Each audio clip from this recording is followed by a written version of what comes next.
Sulla vicenda dell'indagine che riguarda i centri di accoglienza, anche i sindacati fanno sentire la loro voce, che è quella di chi per anni ha denunciato dubbi e perplessità e cercato di avere informazioni precise su lavoratori e ospiti per migliorare, con richieste sindacali, la situazione di entrambi, un dialogo sempre difficile. Ci siamo accorti in un anno di attività sindacale che le cose all'interno delle basi di San Siro e di Conetta non erano le più idonee, tanto è vero che le stesse garanzie per i lavoratori non risultavano molto insoddisfacenti.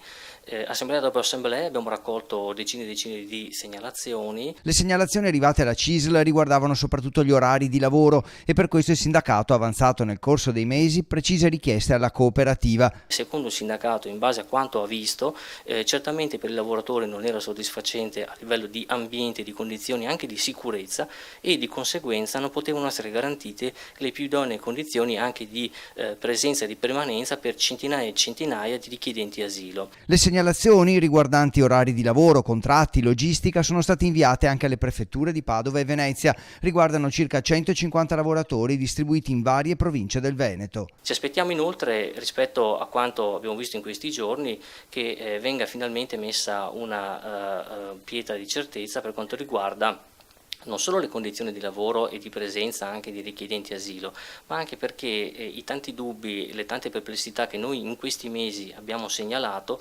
vengano finalmente chiarite. Anche per la CISL l'auspicio è che ora i centri vengano chiusi, perché in realtà non darebbero garanzie nemmeno ai lavoratori, oltre che ai migranti ospitati.